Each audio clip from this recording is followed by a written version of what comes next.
can't cancel America. You can't cancel truth. It's time to be unapologetic. American news is more exciting to me than making love. No safety net, no ceiling. You own it, you earn it. Free market capitalism rocks. My country. It just makes you happy.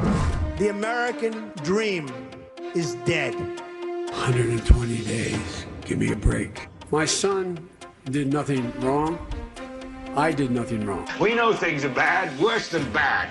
They're crazy. If you got a business, you didn't build that. Somebody else made that happen. If you have a problem figuring out whether you're for me or Trump, then you ain't black.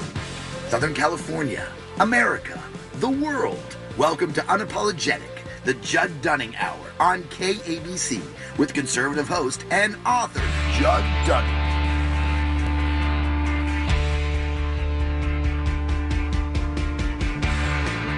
When you hear the words, When you hear the words, show me your papers, are you still thinking zigzags rather than vaccine passports or to go to dinner? Or maybe the fond memories of Hogan's Heroes rather than watching Biden's watching Biden's next pandemic stimulus spurge keep adding more inflationary zeros? Well, fear not, Southern California, because there's a conservative cure for that, and it doesn't involve any risks of neurodegeneration or myocarditis. Welcome back to Unapologetic, the Judd Dunning Hour, here with you every Monday night, 7 to 8 p.m. on KABC AM 790, featuring our serious, intelligent, conservative, unapologetic guests, as well as a few laughs to ease your Monday blues here on KABC. AM 790 during your primetime drive time here. This show brought to you this week by Risk Advisory Partners, LLC. That's riskadvisorypartnerslLC.com and dwcapitalpartners.com. I'm Judd Dunning, author of the book, 13 and a Half Reasons Why Not to Be a Liberal and How to Enlighten Others, Newsmax columnist, contributor, and your host, or as my liberal pals like to call me, the guy not invited to Obama's cannabis and COVID-proof 60th birthday party. It's August 9th. The time is 7:05, and you, as a proud member of the CCCP, meaning the California Conservative Car Posse, are content after crushing out yet another free market Monday. But all joking aside, look, folks, I want to start tonight on a more serious note, and here it is. And, I owe you an apology, California. As according to my friends, the president, our fair governor, the media, and big tech, I've been reckless. And I want to clean that up first. So before we go into the show, I have one thing to say. Enough debates. Just go out and get it already. It protects you, your family, and everyone else, your community. It's been scientifically, mathematically, and statistically proven to make everyone more safe. The communities that have them are overwhelmingly more safe. The chances of side effects or accidents are so unbelievably small that it's completely absurd not to get one already. Quit being selfish. Quit arguing online and just go purchase a firearm. Psych. Some of you were worried there for a second. But then you remember, this isn't NPR. This is KABC and Unapologetic, baby. Welcome to our Constitution and COVID episode, Los Angeles, California, and the world. It's going to be a great night. We have a great former president campaign manager for Rick Cruz and MSNBC right-winger Rick Tyler and renowned author and vaccine rationalist Dr. Gaylon McCollough on tonight's show. Can anybody say Larry Elder? Anti-lockdown Larry. It sounded pretty gosh darn good right now. And let's get that vote out. Let's recall Gavin Newsom's Southern California. It's time for a revolution of rationality. And I'm voting for Larry Elder because we deserve a change. So before we get to our two guests, my first opening thoughts. I'm a radical. No, I'm a rationalist. I am a radical. I'm a rationalist, not a radical. My apologeticos. What we've experienced in 2021 during COVID interruptus and California COVID communism is the biggest and most direct governmental interference in our lives since the New Deal. A big, new, bad deal that also followed a huge American crisis, but actually didn't solve it. The New Deal didn't solve it. As a matter of fact, the New Deal had to be legally removed as about 75% of it was unconstitutional. Sound familiar? And when it was removed, America recovered. Big government fails at everything. Read my book. Roads, defense, patents, court system, currency trade, a moderate safety net, and Medicare and Social Security that both parties approved. And then we can bid out and privatize the rest. It's no fantasy even today. Yet, notably, this is no longer the same America, Los Angeles. Facts no longer matter. Freedom no longer matters. Fear matters. There are some reports that almost only 30% of Americans have actually gotten the troubled vaccine, not 58 to 60%. Also, the former FDA head stated we may be farther into Delta than we know, and we may have already peaked. As proven, the rapid decline in the UK shocked people as well. But not for fear-mongering Fauci. It appears our government, once again, is lying to us left and right. There's too much information. Did you know that there's 11 sources of vaccine injury tracking? Not just one. That big one being VAERS that everyone talks about. And there's one stating there's been like 45,000 people that have reacted and passed because in their first month of the shot. And over 1 million injuries. And that's just in America, not globally. So I'm a rationalist. That's interesting information. I'm going to consider that when I make personal decisions about my freedom and my life and my health and my family. To give you all a perspective on the loss of life, 2,996 people were killed and 6,000 were injured in 9/11. All American loss of life matters. Vaccine injuries and deaths are not acceptable so that half of America can feel safe amidst a questionable, unresolved scientific debate. People's mothers, fathers, daughters, sons, and grandparents are not statistics. People may not have died if it was for this medicine that may not actually work against death with a low efficacy. These are Americans, not numbers. And these are serious times, not a time to lightly shame your neighbor because they're thinking, but do your own research. Make your own choices. That's what this is all about. And LA County reported yesterday they have about 4,300 new cases, the highest in 6 months. But only 13 deaths out of 11 million Los Angelinos, and that's just counting Los Angeles. Add another 2 million for those that aren't counted here or flooding in over the Biden border. Now, finally, a few people have been marked as positive with this COVID test, yet I know quite a few, and none of them are showing any real flu-like symptoms. And so what's going on? We must think. I'm not anti-vax. I'm a man of modernity who's clearly pro-sanitation and pro-clean water and all advancements that have been proven to stop sickness, such as those. But I am anti-hysteria of an elite few overriding individual freedom. But now we're talking about boosters. Do you need a shot or a booster when there's plausible therapeutics? As there are actual results in ivermectin, a known common bactericide. It's had huge results in India. Hydroxychloroquine, the hardest word to say in the English language, and zinc have been highly successful at reducing or removing symptoms. So, and what about the money here? Did you know these new PCR antigen pop-up centers are making $500,000 a month? Do you think they want to stop COVID? The money here is stunning. And, every time your iPhone bumps into somebody else who's been tested, you're being tracked. It's with a massive loss of freedom here. And what they're doing is they're saying that there are remnants of flu debris in so many people's symptoms because we have 100 flus in Los Angeles alone that always pass through LA yearly because we are such a multicultural center and global center. 100 flus pass through LA yearly. So could these advanced PCR tests, could they tell us everything? So, even though you took the shot that doesn't work as they promised, more lockdowns and governments are scaling back up because they have a crisis in charge as Delta, Lambda, the entire animal house near you and as Fauci and fraternal orders of a COVID toga party come to get you a vaccine card in order to get into a venue near you. And forget traveling if you don't join the fear cult. Let's round up all the rational, the unvaxxed, and get these probably Trumpers into one area and try to build a wall. Let's not build a wall at our southern border where we need it, but let's build a wall between our citizens. Let's deconstruct the nuclear Western prescribed family while we're at it, as BLM so aptly put it. And in that gap, let's put government and politics between Americans. But fortunately, some of us unapologetic politicos know the two most important truths that always remain true. We are one nation under God before we are under government. And we are one race, the human race, and all else is folly, Tinseltowners. The left is driving this. It's actually, it's not even interesting. It's just obvious. It's obvious that we're weaponizing these politics for political use. And how's the jab, our newest New Deal expanding government, going anywhere? How about this? Pfizer promised 95% efficacy against infection, yet we're supposed to believe it's still 100% effective against the long-term critical illness when people are still getting sick. All things political land in the personal realm and can be stress tested where there as well. I mean, that's conservatism, right? And if somebody's lying to you and distorting facts, would you stay married? Would you stay in business? Where they're gaslighting and lying? Rather than admitting this, why aren't people just walking forward? Hey, this is changing and this is great. And this is why in the U.S., last 5-year death tolls are still static at 2.7 to 2.8 million Americans from all mortality causes yearly. But once again, I'm a rationalist, not a radical. And if that's radical, so be it. I'll leave that up to you. I'm just a concerned citizen.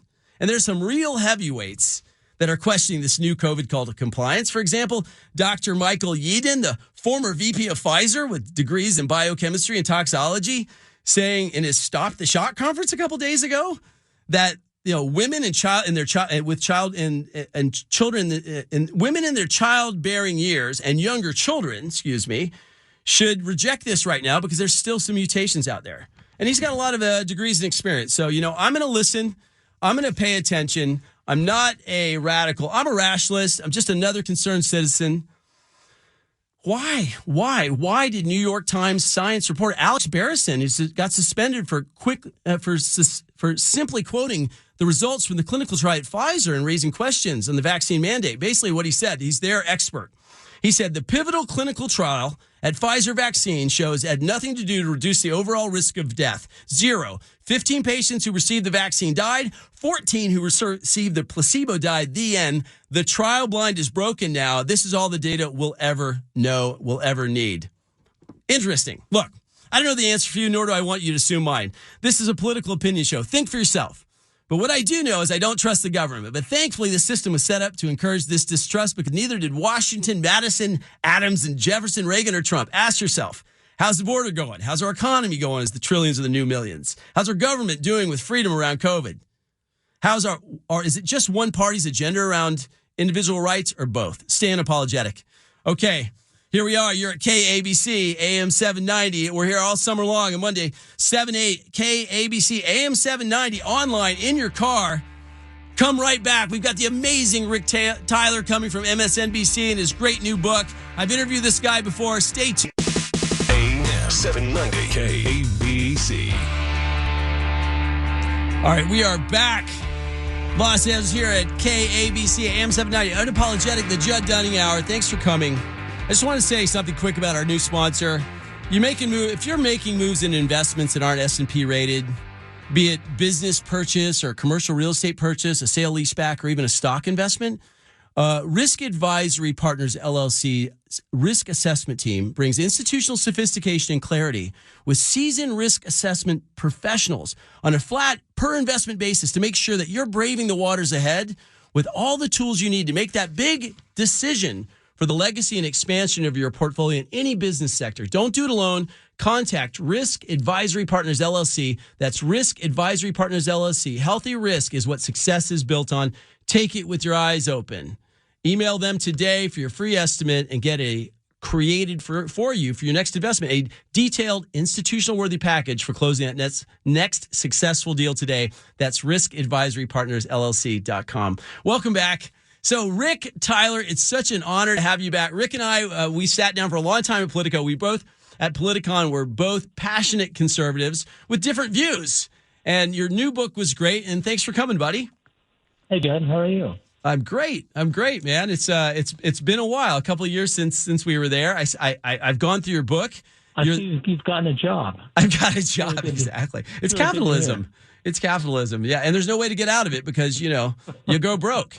So that's what we do. So, Rick, look, I just want to open with this. Still right, an immigrant-loving, hybrid-driving, composting American makes the case for conservatism. We're here talking all things constitutional and conservative. So, first of all, buy this book, Still Right, by Rick Tyler. Loving it and just highly readable. So, thanks for that, my friend. And congrats for your time. So, since we last I wrote a book, 13 1/2 Reasons Why to Be a Liberal. I'm more of the pro-Trump conservative. You are a diehard conservative, and you went into the belly of the beast at MSNBC, and you did some amazing work there. So what is it like for you right now, watching such an aggressive agenda and having a rational conversation with America about that? Well, look, I mean, we can talk to people we agree with all the time, and we can all just snarl our heads and say, yeah, you're right. But if you actually want to change things, to change people's point of view, you actually have to talk to people who don't actually agree with you. And then you have to actually try to find persuasive language and arguments to to get them to see your point of view. So I've had some success with that. I've had a lot of liberals read my book, actually, and the biggest response I get is, I didn't know that. I thought conservatives were just evil people. And when they start to read the book, they're like, you know what? I don't agree with everything that you're writing, but at least I understand the rationale. And so I think that's kind of a success. But in terms of, viewing the current administration, I frankly can't see a difference between this administration on issues of trade, spending, troops in Afghanistan, immigration, guns, trade policy vis-a-vis China, our stance against Russia, or infrastructure. I mean, Trumpers should be thrilled with Biden. He got infrastructure done, which Donald Trump said he wanted to get done from the beginning. He hasn't changed Donald Trump's trade policy. He's still pussyfooting around with Russia. He hasn't done anything to take anyone's guns away. I'm still waiting for them to come and get mine. He hasn't done anything with immigration policy. It's exactly the same. The troops are coming out of Afghanistan, just like Trump said he wanted to have them come out of Afghanistan. And he's spending even more money than Trump spent during the previous administration. So I don't know why Trumpers just are thrilled with Biden. I like the fact that you can put that out. So I would say this. I may be passionate about the disruptive force, the anti-institutional Trump. I thought it was great for the Hill, for the recalcitrant lack of change on the Hill. But this is America, and no one man. The president works for me. No one is better than anyone else. We are a truly classless society, and everything else is a projection upon that. I do think, Rick, that's a hard. And let's. I wanted to positively argue with a good friend tonight.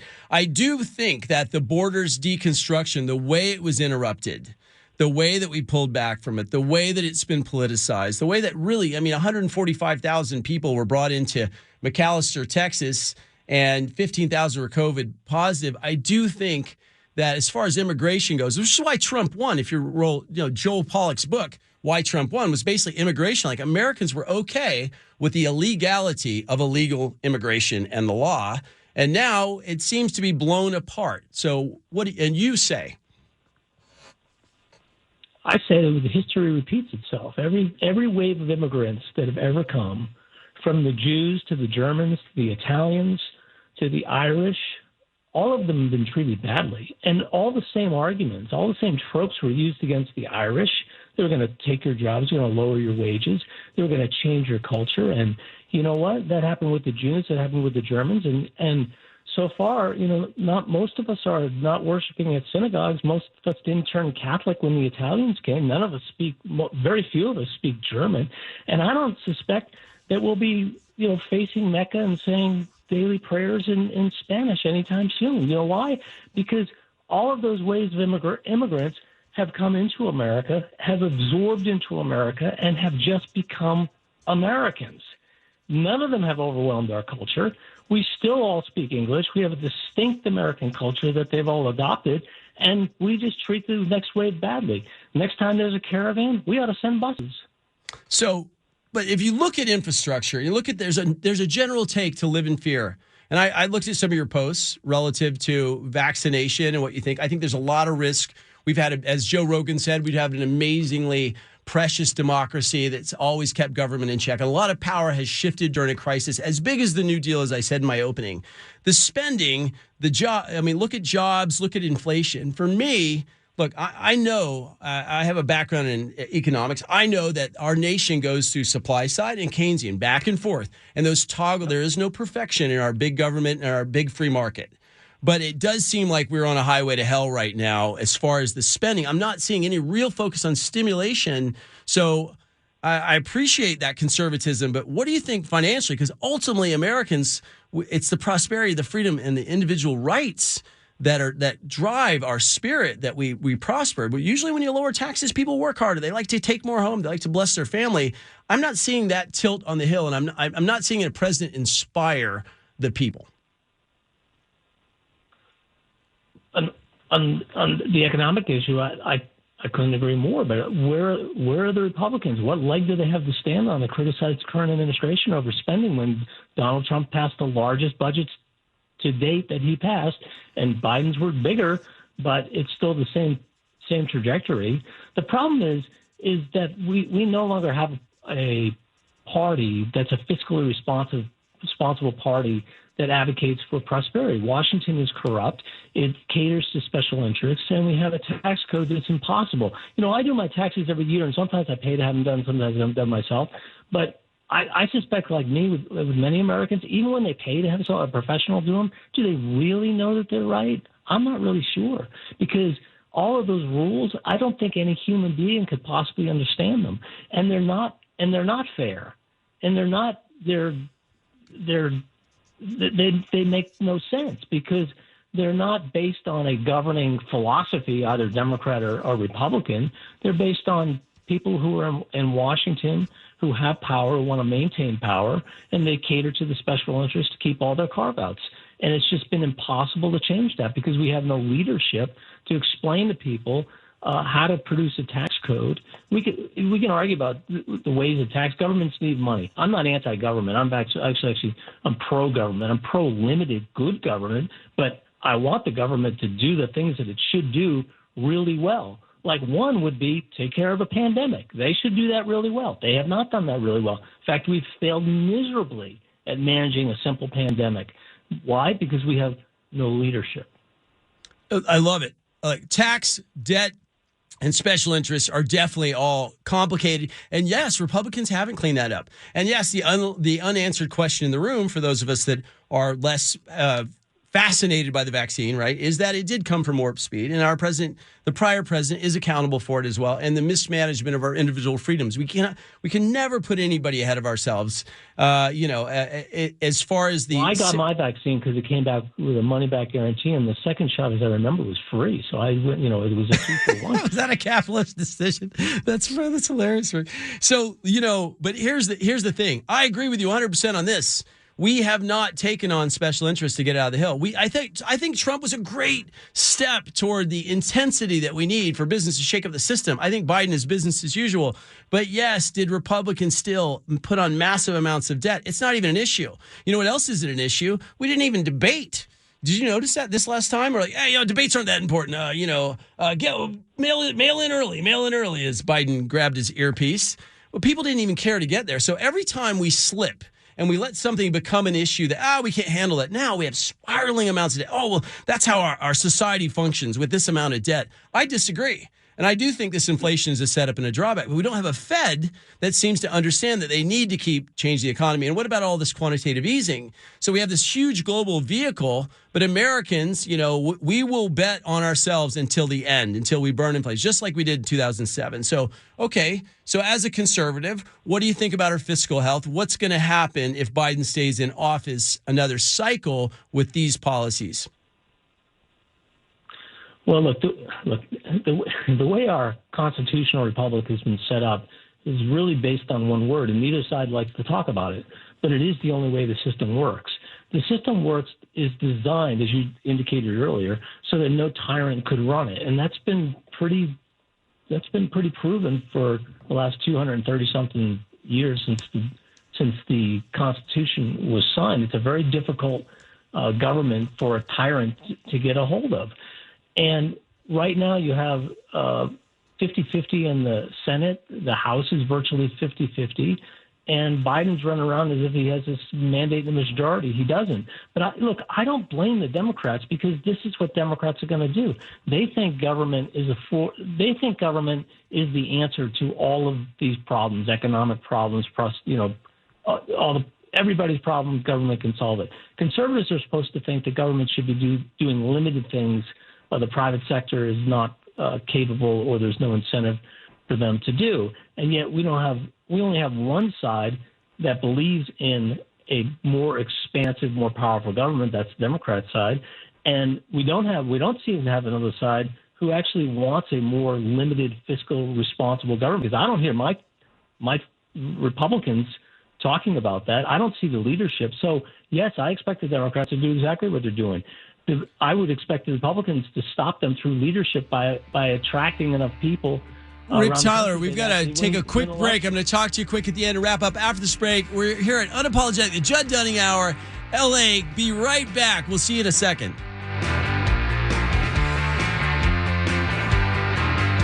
M790 KABC. Judd Dunning Hour, brought to you by DWG Capital Partners and Risk Advisory Partners LLC.com. RiskAdvisoryPartnersLLC.com. Don't do that next investment alone. Okay, so I have to apologize again because I have such great guests. We've got a very full and short show. Rick Tyler. I so want to thank you for coming on the show. I have to say, you and I are in different ends of the spectrum of conservatism, but buy your book, stillright.org, because I really respect you. And I consider you a friend. I consider my liberal people a friend because this is America. Just like whether people have opinions on the vaccine or Trump or whatever, we're all headed in the same direction if we love this country. So as we wrap up and I jump off, I just want to say, what do you think the biggest commonalities that conservatives have? Give me one more minute, and then let's wrap up. Well, I mean, conservatives used to believe in economic freedom. That is, someone would, it's life, liberty, and the pursuit of happiness in that order, because liberty is not much good for people who are dead, and it's impossible to be free if you can't pursue whatever your dream is. And your dream may be wealth accumulation, it may not be, but whatever it is that you want to do, that's what conservatives have always believed in the sense that their government should get out of the way as opposed to the government help them achieve that dream. Well, you nailed it. As my dad said, government can stay the heck out of my business, and if government's working, you shouldn't hear about it. And I was like, I'm going to write a book about that, and that's what happened. Well, hey, Rick Tyler, I would love to have you back, man. It was great to have you here. It's great to watch you. I can't wait to finish your book. Thank you, sir. Okay, take care. Okay, LA, Rule 62, never take yourself too seriously, especially as there's now only 1,183 days until the Fauci, Obama 2.0, Harris, Pelosi, Xi Jinping, Biden presidency is out of office, but who's counting and who's keeping track of that presidency except Us Weekly? So it's time again for the comedic relief moment of our show. That's right, Southern California. It's time for the Conservative Comedians Counter Cancel Culture Corner. That's right. KABC AM 790, LA, America, the world. Each week at our show's halftime, I or another conservative comedian guest take on cancel culture by seeking cancellation. After all, it's just comedy. And last we checked, the Constitution allows it. Good evening. So I'm Judd Dunning. Welcome to our 3 to 5 minute combustible news you can use, mostly to get denied your share of equity in the new infrastructure bill. The city of McAllen, Texas, population 145, says that the federal government has released over 7,000 COVID-positive migrants in their city since February, including over 1,500 newly infected migrants in just last week alone. I have a message for Kamala, Biden, and AOC. Your new family has arrived. Please pick them up and take them home. But deep down, I support Joe Biden and all his plans for our borders. We as a society must understand these migrants are necessary and will be needed to replace our citizens who are fired for not being vaccinated. The faster these illegals spread COVID, the faster we don't have to worry about AIDS. I've even overheard Joe say, if you're not allowing COVID-infected illegals into our country, then you ain't black. On a lighter note this week, BBC Women's Hour asked the social media followers to submit opinions about the best way to inform teenagers about age-appropriate porn. What's next? A playbill for our children called the Kitty Sutra? May I suggest the appropriate matinee refreshments as our children's watch this? How about some booze and a gram of Coke as a kitty digestive? I know this may come across controversial, and I may get canceled for this, but here it goes, kids. Child porn bad. Oh, boy, am I going to get audited for that one. Speaking of perversion, California, shock poll shows Gavin Newsom losing recall vote by double digits. I'm surprised to hear this since Newsom is running on the same campaign as former Governor Jerry Brown, and that is the promise that no one can destroy a state like I can. I believe Gavin is about to learn to respect his elder, Larry, that is. But don't lose hope, Newsom fans. As I'm speaking to you right now, there's at least one team of dead voters already filling in mail-in ballots for gruesome Newsom as we speak. But I'm not done with California yet. LA will consider requiring proof of vaccine as restaurants, gyms, indoor sporting events. And I'm truly moved. Finally, the super spreaders who got vaxxed get to eat together. The family that slays together stays together. And did you know that Americans of color and immigrants constitute the highest demographic of the unvaccinated? I just hope the segregators don't go out of business as all the non-vaccinated write their negative Yelp reviews. I can see the headlines now. No shirts, no shoes, no masks, no service. And please, no people, immigrants or people of color. Get ready for massive protesters picketing these owners with chants. No justice, no peace. The virus went away, but the fake news is here to stay. Hey, hey. Last but not least, a topic that's even more of a hoax than fake news, the Green New Deal infrastructure bill. The Green New Deal will effectively eliminate our trucks, diesel fuel, and tractors. Only the horse and buggy will be left to stock our grocery stores. Finally, America has effectively put an end to obesity. So basically, the Green New Deal will kill us all before climate change, air quotes, does. However, I don't want to end on a negative note. At least this bill will provide economic security for those unwilling to work.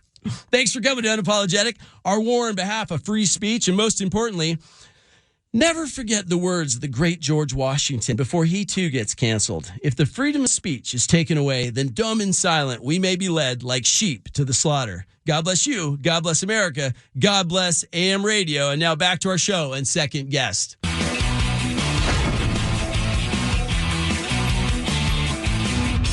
All right, you're here at Unapologetic, Judd Dunning Hour on KABC AM 790. Let's get to our second guest. Ladies and gentlemen, this hour flies by, and it's so great to have your ears, your hearts, and your minds, Los Angeles.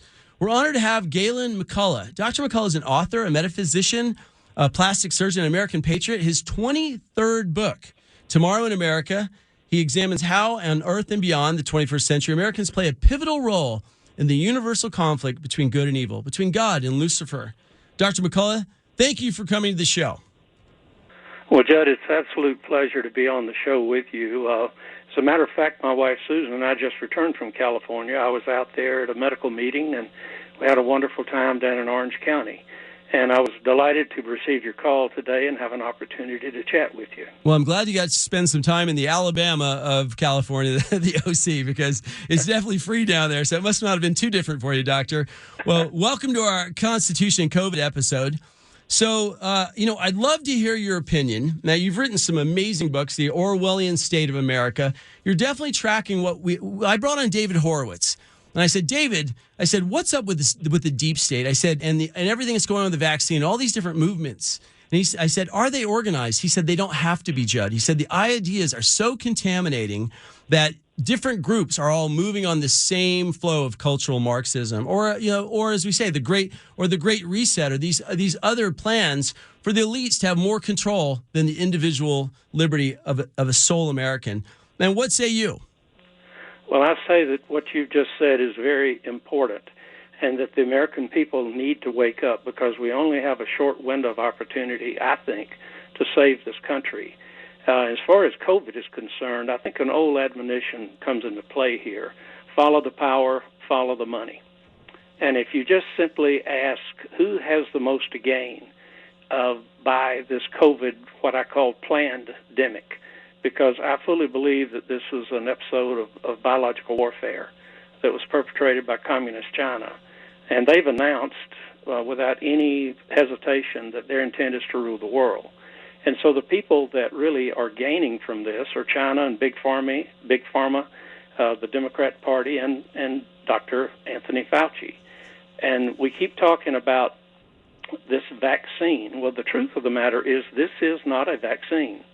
Vaccines are medications that you give where you absolutely give the patient a small dose of the disease that you want to protect them against, and then their own immune system creates those antibodies to protect them. These COVID injections that are being given out now actually deliver something called messenger RNA to its subjects, and that becomes a permanent part of the cellular anatomy of people. And the messenger RNA is hoped that it is going to produce a material that will recognize the COVID virus if it in fact infects the patient, and then produce antibodies against it. But it's a step away from being a vaccine, and we keep talking about vaccines, but it's absolutely not a vaccine. This is fantastic information, and this is really where the conversation in America needs to go, is a rational, ongoing conversation about both sides of the science. Half of our nation trying to feel okay while risking other people's health is not okay. This is a great conversation. We're going to be right back. We're going to go to our fourth and last part of the show. Excited to have you here, Doctor. We'll be right back. KABC AM 790, AM KABC, AM 790, every Monday night and all summer long. Tell your friends. Bring people to hear us, your unapologetic host, because we're going to put people on the air like Dr. Gaylon McCollough, who's just talking flat truth to other Americans who just want truth and nothing else. So, Doctor, let's continue with your talk. You were talking about the vaccine itself is not really a vaccine. So now that we have these passports coming on, let's cut to it. So we're talking about mandates, but let's talk about the injuries. I mean, I'm reading some reports as high as 45,000, as high as 1 million, but there's like 11 different portals. What's really going on? Well, first of all, Judd, I don't think you can trust the data. I haven't trusted the data from day one, as a matter of fact. I think the adverse reactions to the vaccines are being underreported, and deaths due to the vaccines are being overreported. I have physician friends who told me point blank that they were told that they had to list COVID as a potential death or a cause of death, even for suicides and accidents. And so from day one, I haven't been able to trust the data because I know it's being manipulated. And then I think the biggest travesty that we're dealing with here is the fact that some of the proven treatments are being discredited by Dr. Fauci and his Kool-Aid drinking politicians. And don't forget that Big Pharma stands to make billions of dollars from these so-called vaccines. I have a doctor friend who told me personally that he had treated more than 300 patients, most of whom had all three of the major morbidities. He treated them with what I call the cocktail: hydroxychloroquine, Z-Pak, steroids, an inhaler, aspirin, vitamin C, vitamin D3, magnesium. And not a single one of his patients were hospitalized. And these were all very high-risk patients. So I just think that, number one, you can't really trust the testing. The so-called rapid tests are less than 50% valid anyway. We've had so many of our patients who come for surgery and we have them tested and they're positive and they go back and they're negative and they go back and they get tested again and they're positive and they're negative again. I just don't think that you can trust the data that's coming out. There are too many people involved in this who stand to make a lot of money and change history, and that bothers me as an American, as a godly American, and as a physician. And it bothers me that Dr. Fauci, who has the same degree that I have, and Dr. Rand Paul also has. Many people don't realize that Rand Paul, Senator Paul, is also a physician. The difference is that Senator Paul and I don't have anything to gain from this so-called pandemic, and I think Dr. Fauci has, and he may be ultimately responsible for what could potentially be the crime of the century. So forgetting constitutional, is it ethical? If you tell millions and millions of people to take something that has risk, everyone's, oh, you're an anti-vaxxer, you're a Trumper, you're ignorant, you're racist, you're seditionist, get in line, you're hurting other people. When we know that unvaccinated people are basically transferring this same way, the flu, the 100 flus that come through LA, transferring it the same way that the vaccinated are now. This thing about it's supposed to not allow, it's supposed to protect you from critical illness. And yes, it works. It doesn't work at all when people said you would not have this get COVID if you took it, but now you get it, but you just won't feel as bad. So we've normalized that. But is it ethical? What's going to happen? I mean, is a cytokine storm? Is there really going to be? Do you think there's going to be all these side effects like there were after the anthrax vaccine that happened over 3 to 5 years later? Well, Judd, the sad truth is we don't know what's going to happen. Nobody knows what's going to happen right now because this virus mutates. You mentioned that in the first segment of your show. It's already mutated once. We've got this so-called Delta variant. And the vaccines that have been developed were developed for the original virus. And every time this virus mutates, the vaccines that are out there are not going to be effective against this. They claim that there's some crossover, but who knows that? The claims are just very difficult to believe. And if you notice, we've heard nothing about the common flu in the last 2 years. Everything is COVID. Yeah, it disappeared. I was tracking it too. I was like, where'd the flu go? And then the death chart stayed at 2.7 to 2.8. Where are the people in the streets dropping? I just, is it okay to be rational anymore, or is it a crime against your country? I feel that, honestly, the American people have been lied to. I think we've been hoodwinked, and I think that many of the restrictions that have been put upon us are tests to see how much we'll swallow, to see how much we'll let Big Brother government control our lives without standing up and saying, no, hell no, we're not going to take it anymore. So what does Fauci have to gain? Oh, well, I don't know. It'd be interesting to know what his bank accounts would look like. Yeah, he's showing online that he makes like $487,000, but they say he also holds the patent to this as well. I think it's more about the elites. They put out laws that they don't have to live under anymore. It's not about legislating for the people and the people, for the people, with the people. It's about laws for thee, but not for me, right? So it's really about amassing power and money. I think Dr. Fauci's a pawn. Right. I mean, I really can't blame him as a physician, but I think he's under tremendous pressure from some very powerful people in the world to make this thing happen. And if you go back and you look at where it started and the people that have been involved in it, and the convention they had 2 or 3 years ago, I believe it was at Harvard. I'm not sure whether it was Harvard, one of the Ivy League schools, where they talked about this pandemic and exactly what was going to happen and what they needed to do. And lo and behold, 2 years later, we have the exact pandemic that they talked about at their convention. Yeah, we definitely do. Doctor, this was fantastic. I'd love to have you back. I think we're trying to get Sherry Tenpenny on here, so it'd be great to have you. You're one of those rationalists out there. You've written 23 books, The Orwellian State of America. Dr. Gaylon McCollough, where can people follow you as we sign off, Doc? And we're going to have you back. McColloughPlasticSurgery.com. Okay. McCollough Plastic Surgery, and you got to spell McCollough with an O, McCollough. Thank you so much, sir. It was great having you. We look forward to having you back, and thank you for being such a patriot. Los Angeles, as we do each week, what a great guest. It's an interesting spectrum, right? We have Rick, who's working at NBC, and he's a conservative, but he's working with his values. All we want is people to have their own beliefs, and we want to know what those are as Americans together with passion and love for this great country. And then you have the stronger views of myself and Dr. McCollough, but we're all Americans for the same goal. And I want to thank you for coming. And before I say goodbye, a few of my final thoughts. This is going to tie in perfectly because I always say something, and that is you can't de-risk America.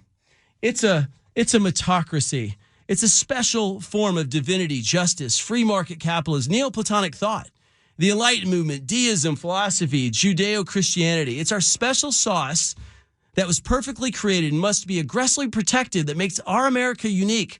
When you try to de-risk America, you ruin it. You can't make everything free or equal or guaranteed. God, I wish we could. We can't take away the pains and trials of success and excellence for others after we've endured it ourselves, but we can give them equal opportunity. And we can't take away this risk of COVID, but we can support each other in marching forward with our eyes open, keeping individual freedom in one hand and conservative caution as an awareness as rational citizens in the other. You cannot de-risk America. We can't take away the fact that illegal immigration is simply against the law, although we're a loving and welcoming melting pot of freedom and opportunity. We can't take away the responsibility of parenthood, providing for other beings through just tons of reckless abortions. Every time you use your God-given sexuality for pleasure or procreation, your choice, you can't de-risk America. And we can't make criminals an equal class when they've created harm or loss in our society. They have to pay their dues for harms done. We can't take away guns. And we can't take away the great sadness of the homeless, but we can help. But we only weaken people by over-accommodation. What we can do, though, is participate in risk. And we want to thank this week's sponsor, Risk Advisory Partners, LLC, for sponsoring Unapologetic, the Judd Dunning Hour. Because in business, it's also about mitigating risk, not removing it, because that's what success is built on in America. Healthy, conservative risk. You still take it, but you do it with seasoned professionals at your side. Call them at Risk Advisory Partners, LLC, Risk Advisory Partners, LLC, and take that next empowering risk with your eyes open. I'm Judd Dunning. Thanks for coming to Unapologetic. Stay true, stay safe, stay free, and most of all, stay unapologetic. This show furnished by Judd Dunning. Southern California's undisputed